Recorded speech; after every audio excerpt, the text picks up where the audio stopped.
मैं राहुल सर आप सभी का स्वागत करता हूं आपके अपने चैनल स्टडी विद राहुल 247 पर। जैसा कि आप सक्षमता 3 या 4 या 2 या 1 नए कैंडिडेट हैं या दे चुके हैं, अभी तक उत्तीर्ण नहीं हुए हैं, तो इस चैनल को आप अवश्य सब्सक्राइब करें। मैं शिक्षकों की प्रतिष्ठा से जुड़ी ये एग्ज़ाम, देखिए विशिष्ट बने या ना बने वो दूर की बात है, लेकिन जब शिक्षकों की प्रतिष्ठा की बात आ गई है तो मैं आप लोगों के साथ बिल्कुल खड़ा हूँ। आप चाहते हैं क्लास में ज्वाइन करना ग्रुप में, तो आप 249 पेमेंट करके जुड़ सकते हैं और आपको लाइव क्लास फ्री में मिलता है, पीडीएफ का सिर्फ फी लगता है। चलिए आज की क्लास में हम लोग सक्षमता 5 के लिए सामान्य अध्ययन यानी जो सामाजिक विज्ञान का प्रश्न है वो देखेंगे। आप यहाँ देख रहे हैं कि कक्षा 6 to 8 का है, लेकिन मैं जितना आपको समझा रहा हूँ समझने की कोशिश कीजिए। 1 to 5 वाले शिक्षकों के लिए 40 प्रश्न जो सामान्य अध्ययन आएगा यहीं से लड़ता है, मतलब इससे मिक्सअप रहता है। फिर 9th-10th का भी जो सोशल साइंस होगा, 11th-12th का भी जो सोशल साइंस होगा, ऑब्जेक्टिव प्रश्न आएगा कहाँ से इतना।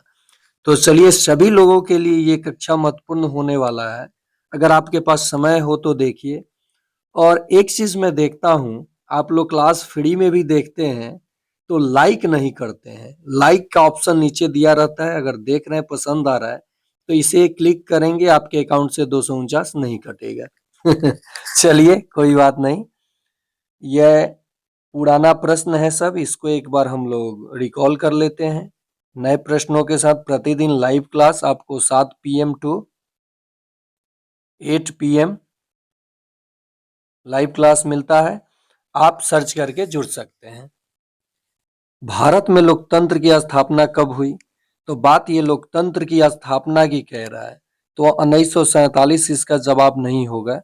लोकतंत्र की स्थापना 26 जनवरी 1950 को मानी जाती है। 1950 को क्यों? क्योंकि इसी दिन भारतीय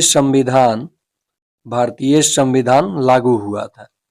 ठीक है, और भारतीय संविधान बनकर तैयार हुआ था 26 नवंबर 1949 को, लेकिन लागू होने का तिथि ये 26 नवंबर को जब बन गया था, तो आखिर 26 जनवरी को क्यों लागू किया गया? तो आप सभी को स्वाधीनता दिवस याद होगा। लाहौर में 1929 में कांग्रेस अधिवेशन में स्वाधीनता दिवस 26 जनवरी को मनाई गई थी, और पहले स्वतंत्रता दिवस ही 26 जनवरी को मनाया जाता था। लेकिन भारत 15 अगस्त 1947 को आजाद हुआ, तो 15 अगस्त को जब स्वतंत्रता दिवस मनाया जाने लगा तो देखा गया कि ये नवंबर में तैयार हुआ है, लेकिन इसको लागू किया जाए 26 जनवरी को, और उस दिन हम लोग एक राष्ट्रीय पर्व गणतंत्र दिवस जो अभी 26 जनवरी आने वाला है प्रतिवर्ष मनाएंगे। तो आपने ये देखा भारतीय संविधान कब लागू हुआ? 26 जनवरी 1950 को। बनकर कब तैयार हुआ? तो 26 नवंबर 1949 को। प्रश्न आएगा कि भारतीय संविधान कब अंगीकृत हुआ, मतलब लागू हुआ? स्वाधीनता दिवस तो 1929। एक प्रश्न में आपको बहुत सारी जानकारी मिल जाती है। कृषि को किस आर्थिक गतिविधि क्षेत्र में रखा गया है? तो देखिए 3 क्षेत्र है, प्राथमिक, द्वितीयक और तृतीयक। तृतीयक सहायता क्षेत्र, सेवा क्षेत्र को कहा जाता है, सेवा क्षेत्र। शुरुआत में ये इकोनॉमिक्स का प्रश्न है, और कृषि को प्राथमिक सेक्टर में रखा गया है, प्राइमरी में, और द्वितीयक सेक्टर होता है आयात निर्यात जो होता है। तो ये आपका शुरुआत जब भारत आजाद हुआ तो जीडीपी में कृषि क्षेत्र का सर्वाधिक योगदान था, लेकिन अब तृतीयक क्षेत्र, सेवा क्षेत्र का सर्वाधिक योगदान है। राज्यों में एडवोकेट जनरल की नियुक्ति कौन करता है? तो बात राज्यों की कर रहा है, जैसे देश में राष्ट्रपति वैसे राज्य में राज्यपाल। तो एडवोकेट जनरल का नियुक्ति कौन करता है? तो राज्यपाल। आप बताएंगे जो विधानसभा है इसका कार्यकाल कितने वर्षों का होता है? अगला प्रश्न है प्रादेशिक भूगोल का विकास निम्न में से किसके द्वारा किया गया? तो कार्ल रीटर के द्वारा ये प्रादेशिक भूगोल का विकास किया गया। एक चीज और मैं आपसे चर्चा करना चाहूंगा नीचे सब्सक्रिप्शन सब्सक्राइब का ऑप्शन दे रहा होगा, सब्सक्रिप्शन नहीं। तो यदि आपने सब्सक्राइब नहीं किया तो सब्सक्राइब कर लीजिए, आपको फ्री में लाइव क्लास मिल जाएगा। पीडीएफ तो नहीं मिल पाएगा, पीडीएफ जो ग्रुप में जुड़ते हैं उन्हीं को मिलेगा बीबीआई, लेकिन आपको फ्री में लाइव क्लास जरूर मिल जाएगा, इसलिए आप चैनल को सब्सक्राइब कर लीजिए। अगला प्रश्न, मैं हर संभव मदद आप लोगों की करने के लिए तैयार हूं। भारत के किस प्रधानमंत्री के द्वारा बहुउद्देशीय नदी घाटी परियोजनाओं को आधुनिक भारत का मंदिर, देखिए आधुनिक भारत का मंदिर प्रथम प्रधानमंत्री जो योजना आयोग के प्रथम अध्यक्ष भी थे।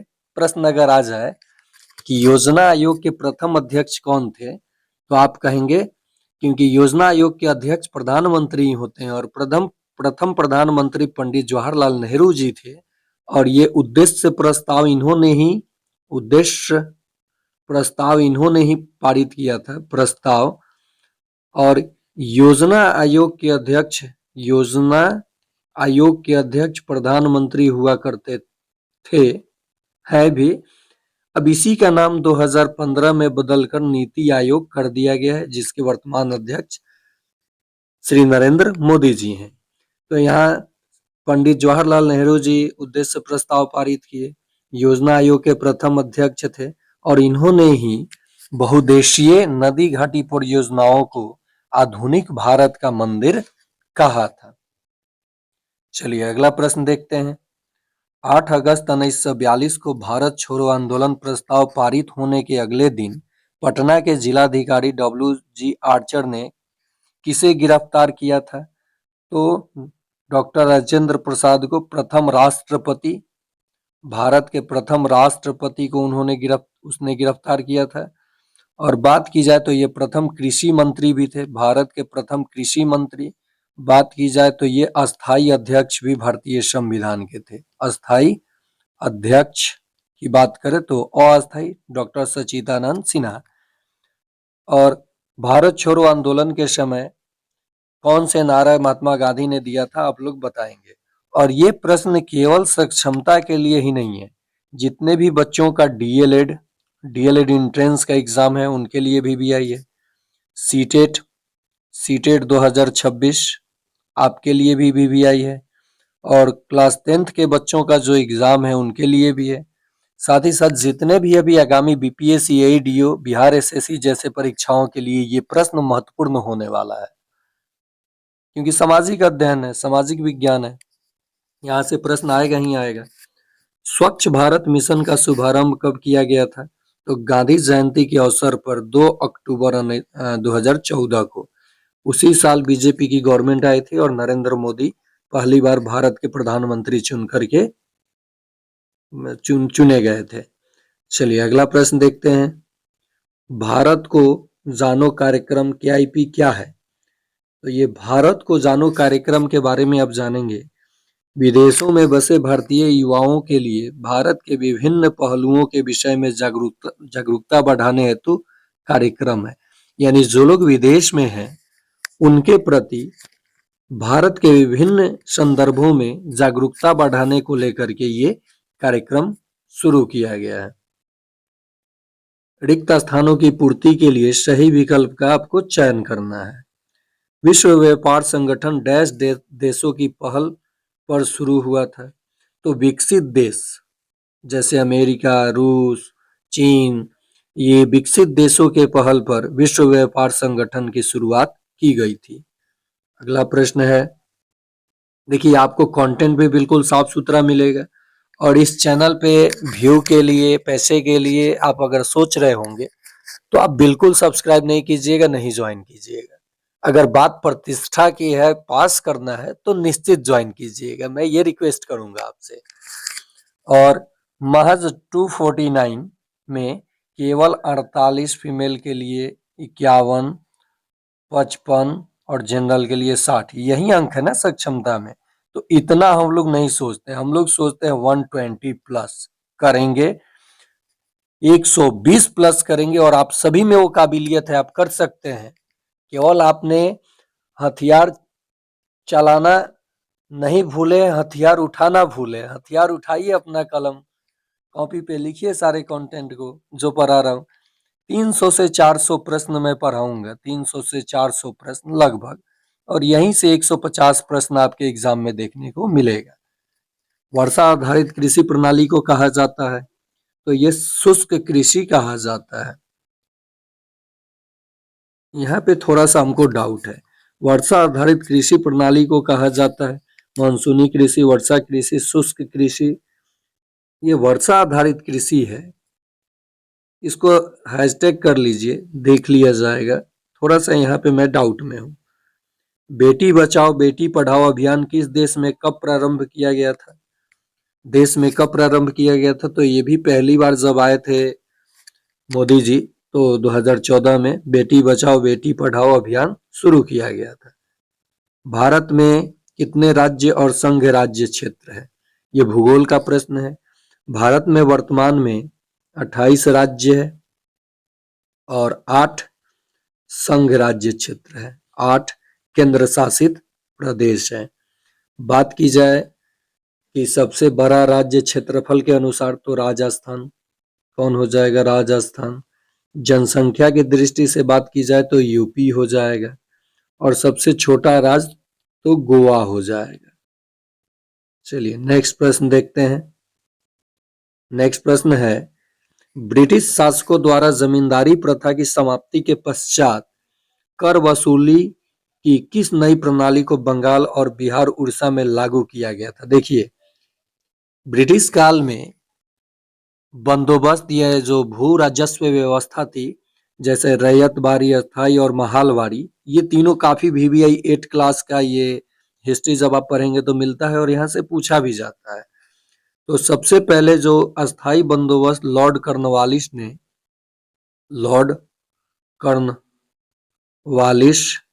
ने ये शुरू किया था, तो ये बिहार और उड़ीसा और बंगाल में लागू किया गया था। तो अस्थाई बंदोबस्त बड़ा ऑप्शन, सही ऑप्शन।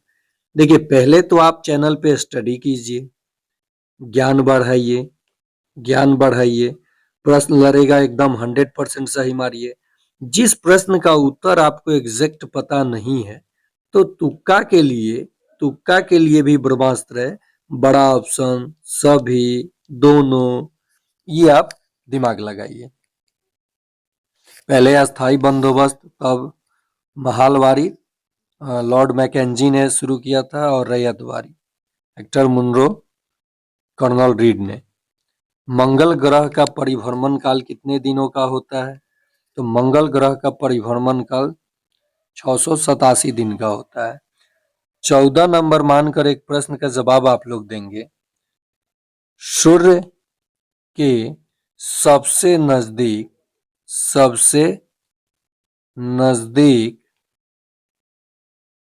कौन सा ग्रह है? कौन सा ग्रह है? बिना ऑप्शन का जवाब देंगे आप लोग। मैं एक चीज और बता दूं विज्ञान का, जो कि भूगोल में भी पूछ लेता है। मान लीजिए ये सूर्य है और ये वृत्ताकार पथ पे सभी ग्रह चक्कर जो लगाते हैं, इसमें बुध और शुक्र का कोई उपग्रह नहीं है, ये बात आप जानते हैं। शुक्र ग्रह जो है एंटी क्लॉकवाइज चक्कर, यानी उल्टी दिशा में चक्कर ये लगाता है, बाकी ग्रह। और ये जो इलिप्टिकल पथ है, इस पर जो ये क्षेत्रफल होगा बराबर होगा, और अपने ये अक्ष पर घूमते हुए परिक्रमा करेंगे सूर्य को, इसलिए ये ग्रह कहे जाते हैं।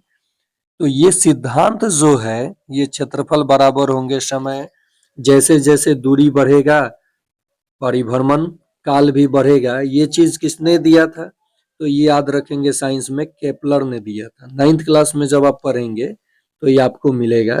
ग्रहों के गति का नियम किसने प्रतिपादित किया था? तो आप कहेंगे केपलर ने। चलिए अगला प्रश्न देखते हैं।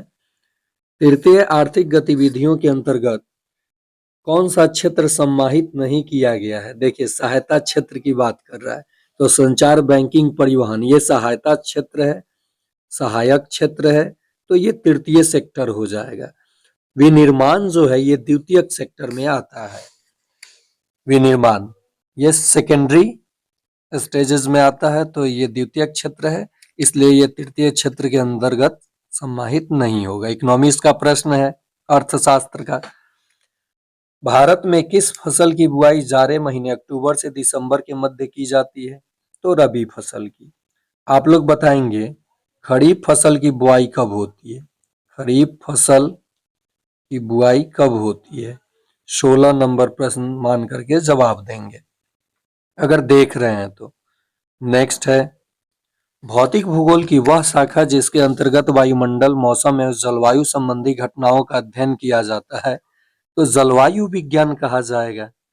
ऐसे देखिए कुछ प्रश्न आपको यदि सामाजिक विज्ञान में आप पढ़ रहे हैं तो यही प्रश्न आपको पर्यावरण में भूगोल के तौर पे मिलता है। मैं इसीलिए कह रहा हूँ कि 1 to 5 वाले शिक्षक भी पूरा वीडियो देखिए, 9 10th वाले भी देखिए, 11 12th वाले भी देखिए। भारत में सबसे प्राचीन नगर निगम संस्था की स्थापना 20 सितंबर 1688 में किस राज्य में की गई थी? तो ये तमिलनाडु में की गई थी। और एक प्रश्न करेंट में आप जान लीजिए, करेंट अफेयर्स का भी एक वीडियो लाऊंगा मैं। प्रश्न एक दो पूछा जाता है सक्षमता में, मैंने देखा था ज्यादा फिजिकल एजुकेशन वाले शिक्षकों में, और जनरल भी पूछा जा सकता है। 8th पे कमीशन लागू करने वाला है 8 पे कमीशन लागू करने वाला भारत का पहला राज्य बना है असम। कौन बना है? असम। याद रखेंगे ये चीज। पृथ्वी पर उपलब्ध कुल जल स्रोतों का कितना प्रतिशत पीने योग्य जल है? आप सभी को पता है कि पृथ्वी पर लगभग 71% जल है, लेकिन हम जो जल पीते हैं वो पीने योग्य कितना है? तो 2.7। इसमें भी बहुत जल बर्फ के रूप में है, तो 2.7% जल जो है पीने योग्य है। अगला प्रश्न सल्तनत काल में सुल्तान के अधीन भूमि को किस नाम से जाना जाता था? तो सल्तनत काल में सुल्तान के अधीन भूमि को खालसा के नाम से जाना जाता था। लंदन में ईस्ट इंडिया कंपनी की स्थापना कब हुई? तो लंदन में 31 दिसंबर 1600 को ईस्ट इंडिया कंपनी की स्थापना हुई थी। भारतीय राष्ट्रीय कांग्रेस की स्थापना कब हुई? तो देखिए ये प्रश्न तो काफी वीवीआई है, 28 दिसंबर 1885 को। आप लोगों को 22 नंबर प्रश्न का जवाब देना है। भारतीय राष्ट्रीय कांग्रेस के प्रथम अध्यक्ष कौन थे? प्रथम अध्यक्ष कौन थे? ये आप लोगों को जवाब देना है कमेंट बॉक्स में। ऑप्शन में दे रहा हूं एओ ह्यूम। ऑप्शन बी है W C Banerjee. Option C है सरोजनी नायडू। और ऑप्शन डी है एनी बेसेंट। काफी चारों ऑप्शन तगड़ा दिया हूं, चारों ऑप्शन में 4 प्रश्न बनते हैं। चलिए आगे देखते हैं। भारत में विधायी अधिकारों की समवर्ती सूची से संबंधित सही विकल्प का चयन कीजिए। समवर्ती सूची के अंतर्गत कौन कौन आता है?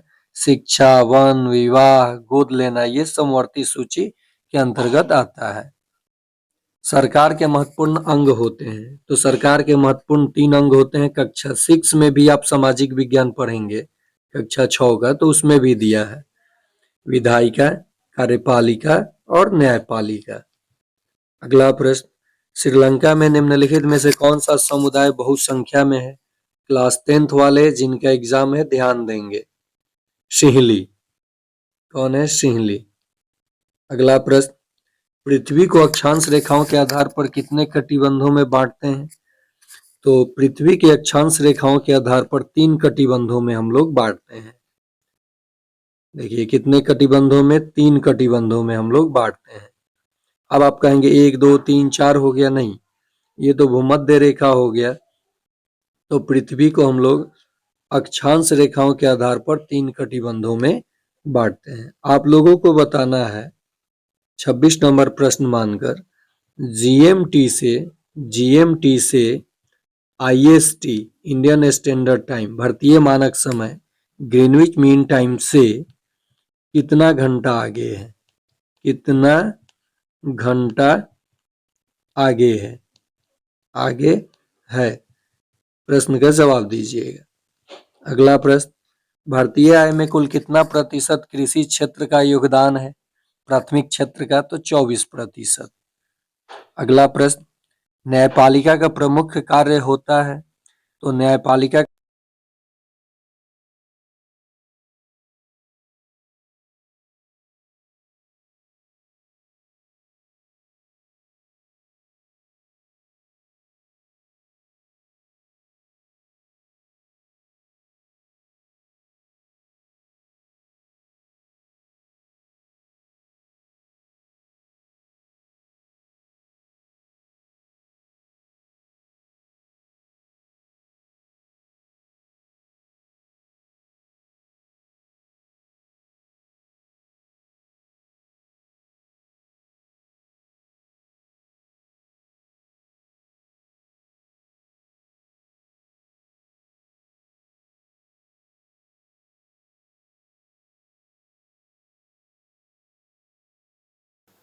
किस तरह से ये कंटेंट दिया जा रहा है आप सभी को और किस तरह से आप क्लियर करेंगे एग्ज़ाम को।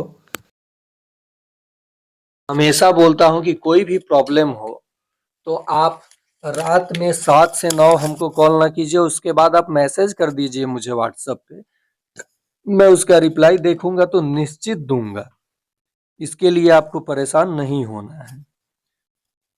भारत में ग्रामीण परिवारों के लिए ऋण की आवश्यकताओं को निम्नलिखित में से कौन सा स्रोत सबसे अधिक मात्रा में पूरा करता है? बात गांवों की हो रही है तो साहूकार, और ये अधिक ब्याज दर लेते हैं, ब्याज लेते हैं।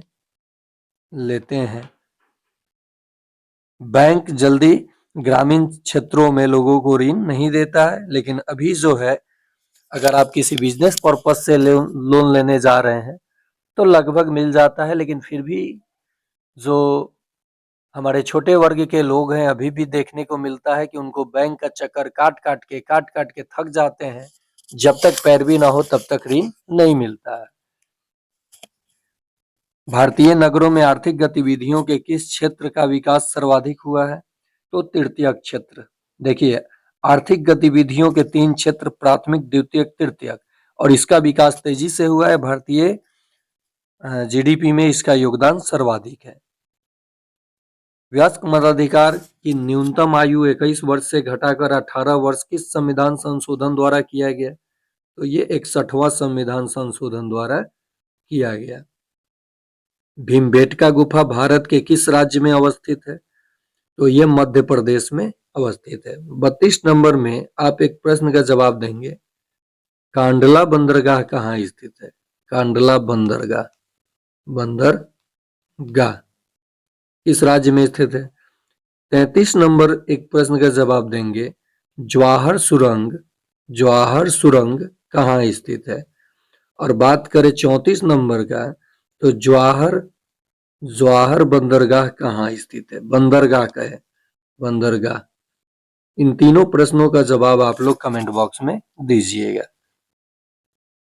एक सहकारी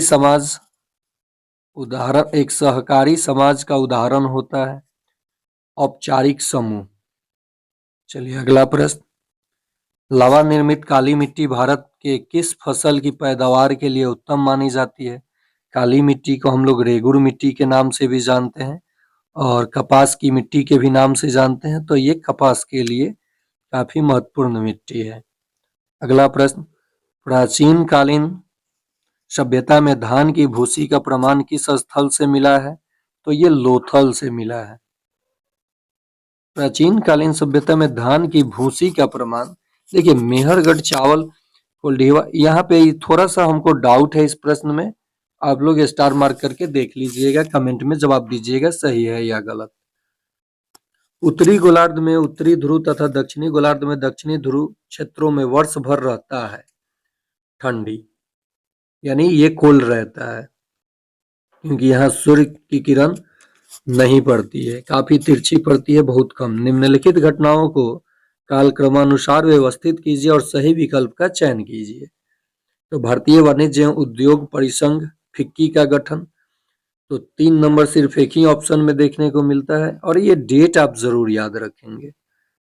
अगला प्रश्न है, भारत में कुल महिला जनसंख्या की कितनी प्रतिशत महिलाएं खेतों में काम करती हैं? तो लगभग 3.6%।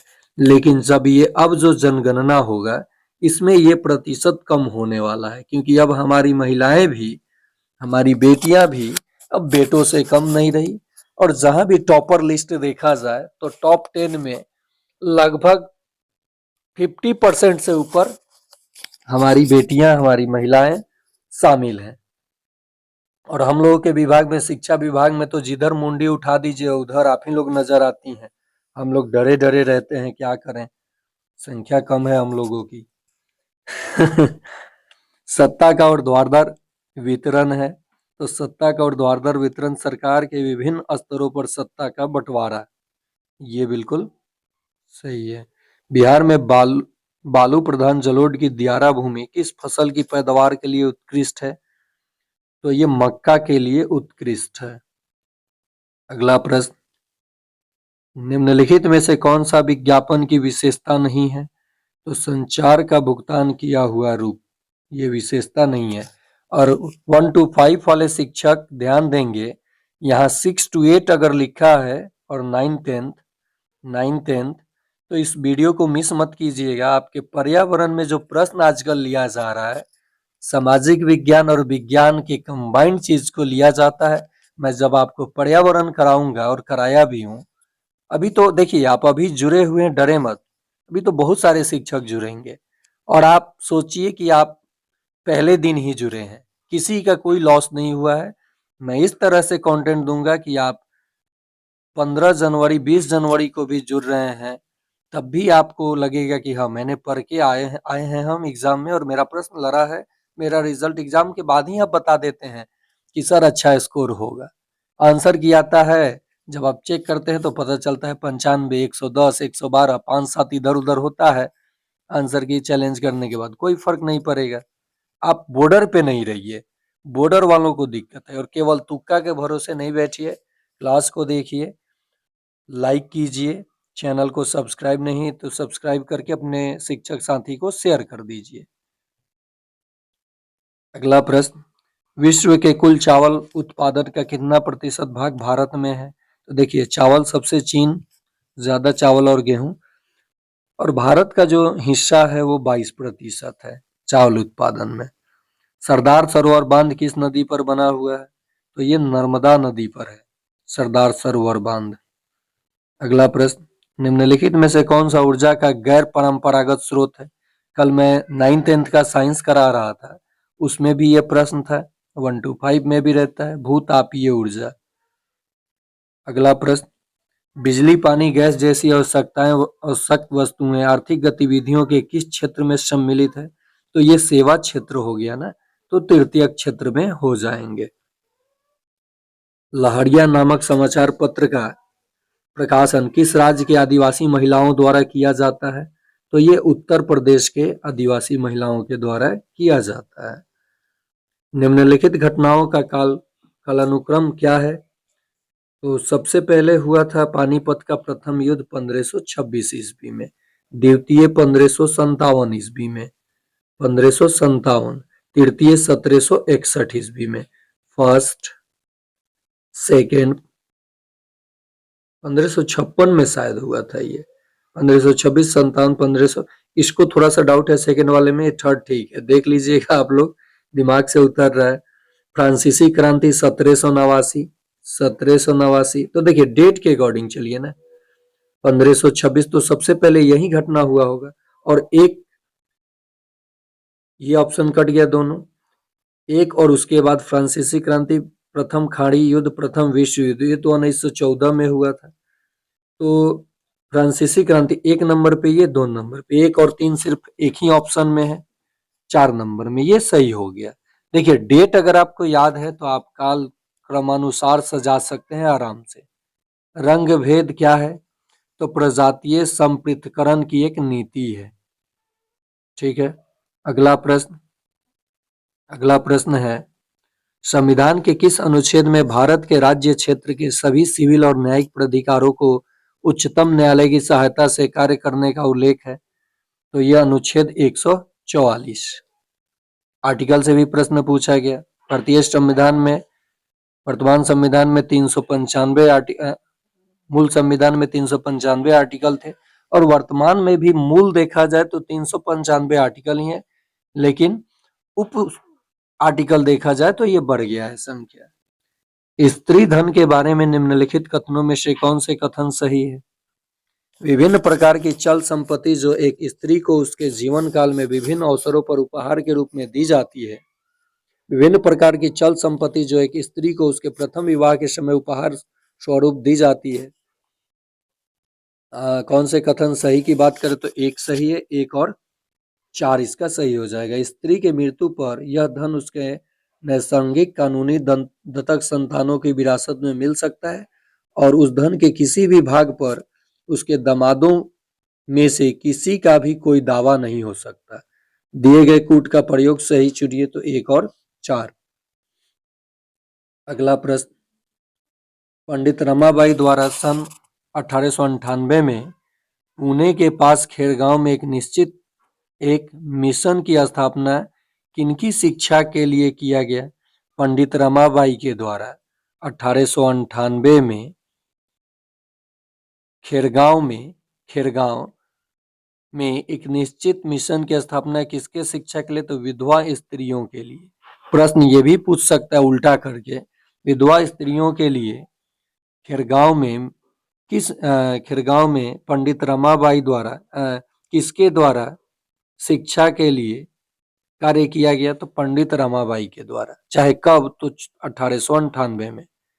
मेनिकाय कहाँ का प्रमुख भोजन है? तो ये अमेजन का प्रमुख भोजन है। अमेजन सर्वाधिक मात्रा में ऑक्सीजन देने वाला जंगल है। बेल्जियम में सामाजिक विभाजन का आधार है भाषा, रंग भेद, फिर से फ्रांसीसी क्रांति का कारण था, वहीं लोगों में भी मतभेद। देखिए, जहां भी जातिवाद, भाषा, ये सब अगर चीजें उत्पन्न होता है तो वहां क्रांति का रूप लेना निश्चित हो जाता है। तो इन सब से बढ़कर एक शिक्षित, एक विकसित भारत का निर्माण अग्रसर है और सभी को इसमें साथ देना चाहिए। भारत में सहकारी संस्थाएं किस प्रकार की संगठनात्मक संरचना का पालन करती है? तो ये संघीय संरचना का। अगला प्रश्न, भारतीय संविधान ने विधानसभा के सदस्यों के निर्वाचन हेतु मतदाता की न्यूनतम आयु निर्धारित किया है। देखिए, बात कह रहा है ये विधानसभा एमएलए की मेंबर ऑफ लेजिस्लेटिव असेंबली, जो अभी बिहार में चुनाव हुआ, तो इसमें सबसे कम उम्र निर्धारित किया गया है 18 वर्ष। चलिए अगला प्रश्न देखते हैं, दीवाने अमीर कोही किस विभाग से संबंधित था? तो ये कृषि विभाग से संबंधित था। अगला प्रश्न, काफी अच्छा प्रश्न यहाँ लिया गया है और ये देखिए, यही पैटर्न डीएलएड एंट्रेंस में होता है। मैं सेम टू सेम लड़ा के दिखा दूंगा प्रश्न। और यही प्रश्न Bihar police, Bihar SSC, BPSC AEDO, BPSC TRE 4, Bihar के जितने भी एग्जाम्स हैं उनमें सचिवालय सहायक, दरोगा, इन सभी में ये महत्वपूर्ण हो जाता है। देखिए, ऊपर अगर सक्षमता लिखा हूं, सक्षमता, और मान लीजिए मैं आपको सामाजिक विज्ञान पढ़ा रहा हूं, तो क्या ये केवल सक्षमता के लिए है? यही चीज आप शिक्षकों को सोचना है कि जब मैं गणित पढ़ा रहा हूं, जब मैं विज्ञान पढ़ा रहा हूं और लिख दिया हूं बीपीएससी एईडीओ, बीपीएससी टीआरई 4, तो क्या वो केवल उसी एग्जाम के लिए है? क्या 1 to 5 लिखा हूं तो क्या केवल 1 to 5 के लिए ही है? क्या 1 to 5 के बुक से कोई प्रश्न आपका लड़ते हुए दिखता है? नहीं दिखेगा। ये एग्जाम का पैटर्न होता है। तो चलिए, आप मेरी बातों को समझ रहे होंगे और इस चैनल पे जुड़ रहे हैं तो विश्वास के साथ जुड़े और बिल्कुल धैर्य रखें, वीडियो को देखें। मॉक टेस्ट के लिए अगर प्रश्न बनाता हूं, वो आंसर नहीं देता हूं, तो आप आंसर दीजिए, नीचे मैं आंसर दे देता हूं, आप मिला लीजिए कितना आया। अर्थव्यवस्था के क्षेत्रकों से संबंधित सही जोड़े के विकल्प का चयन कीजिए। अर्थव्यवस्था के क्षेत्र तो प्राथमिक सेक्टर में आता है खनन। फूलों की खेती, ये तो प्राथमिक सेक्टर है, द्वितीयक लिखा है। तृतीयक सेक्टर मत्स्य, ये तो कृषि आ गया, ये भी प्राथमिक सेक्टर में आता है। मधुमक्खी पालन प्राथमिक सेक्टर है, तो ये सब गलत हो गया। प्राथमिक सेक्टर में खनन भी आता है। उत्तर रेलवे में पहली महिला लोको पायलट बनने का श्रेय प्राप्त है, तो ये लक्ष्मी लाकड़ा को। अगला प्रश्न, भारत सरकार ने किस वर्ष सिर पर मैला ढोने की प्रथा का अंत कानून द्वारा किया गया था? तो 1989 में, 90 के दशक में, 80 वाले दशक में नहीं, 89 में। विज्ञापन के मुद्रित माध्यम में निम्नलिखित में से कौन सा सम्मिलित नहीं है? तो इंटरनेट। विज्ञापन के मुद्रित माध्यम में कह रहा है, तो इंटरनेट सम्मिलित नहीं है। भारत के परंपरागत व्यवसाय में सम्मिलित नहीं है। परंपरागत मतलब पुराने समय से, तो नक्शा नवीश। चिरांद नौपाषाण कालीन स्तर बिहार के राज्य के किस जिले में है? तो चिरांद आइए कभी सारण मेरे जिला में, ये है छपरा यानी सारण में। रिक्त स्थान की पूर्ति के लिए सही विकल्प का चयन कीजिए। आयरिश प्रेस एक्ट की तर्ज पर वर्नाकुलर प्रेस एक्ट डैश में पारित किया गया।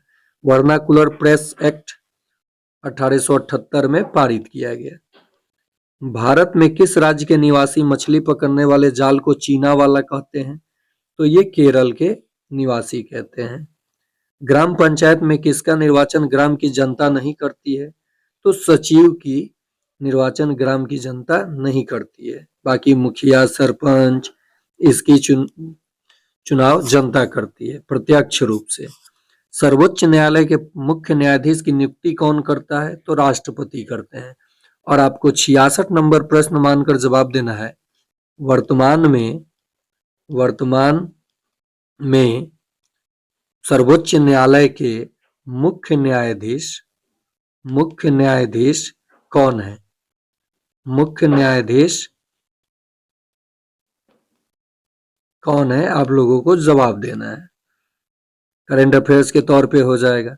निम्नलिखित कथन में सत्य कथन है। फ्रांस की क्रांति 1789 ने लोकतंत्र की नींव डाली। प्रश्न आएगा कि कहाँ की क्रांति ने लोकतंत्र की नींव डाली? तो कहिएगा फ्रांस की क्रांति। कब हुई थी? 1789। वहां का राजा कौन था?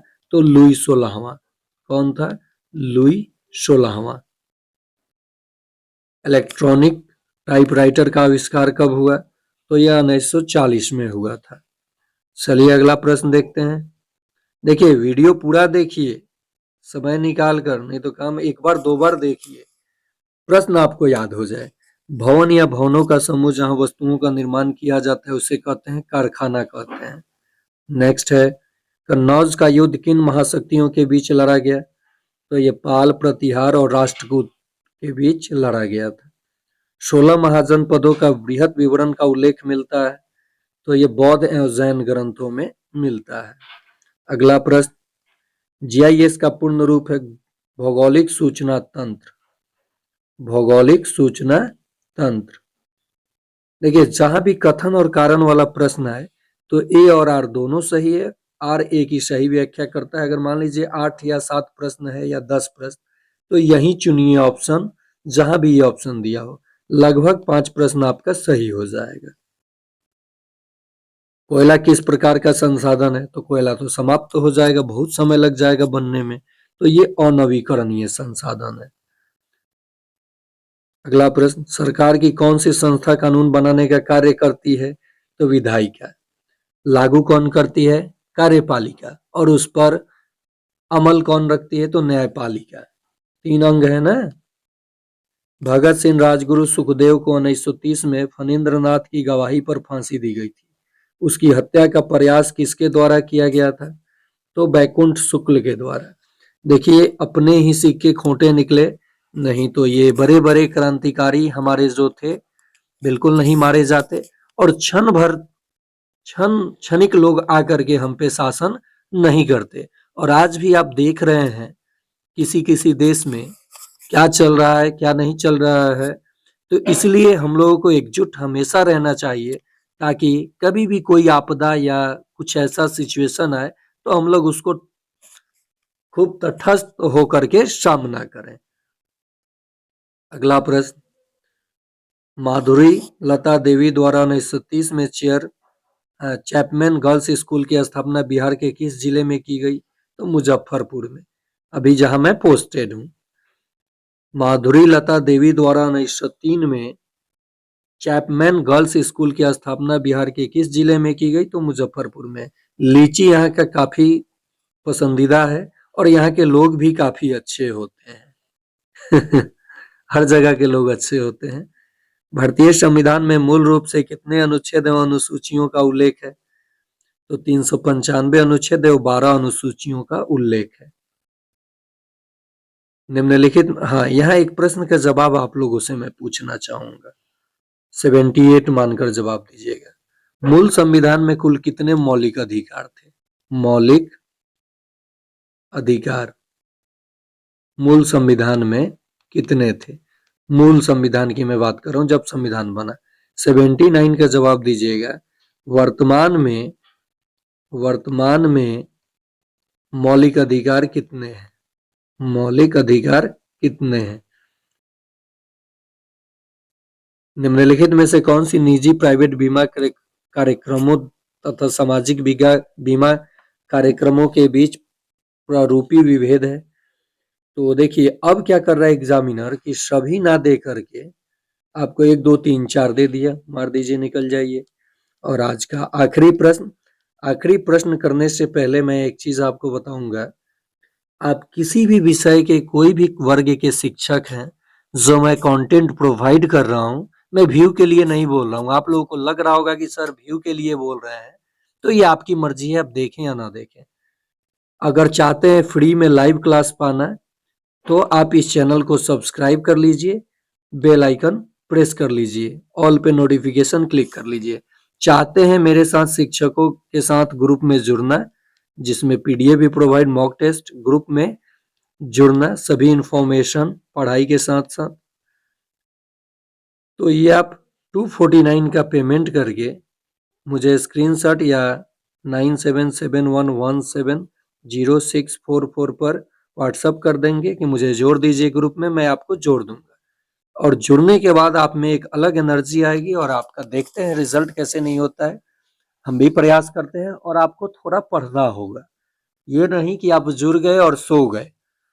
तो मैं कोई ऐसा जड़ी नहीं रखा हूं, जड़ी बूटी संजीवनी, कि आपको दे दूंगा और आप पास हो जाएंगे। मेरा काम है पढ़ाना, आपका काम है कंटेंट को देखना, एग्जामिनर का काम है प्रश्न सेट करना, और उसके बाद आपका काम है सारे प्रश्नों का उत्तर दे करके आराम से आना और रिजल्ट पाना। चलिए, आज के लिए इतना ही। फिर मिलते हैं अगले पार्ट में इसी जोश और उमंग के साथ।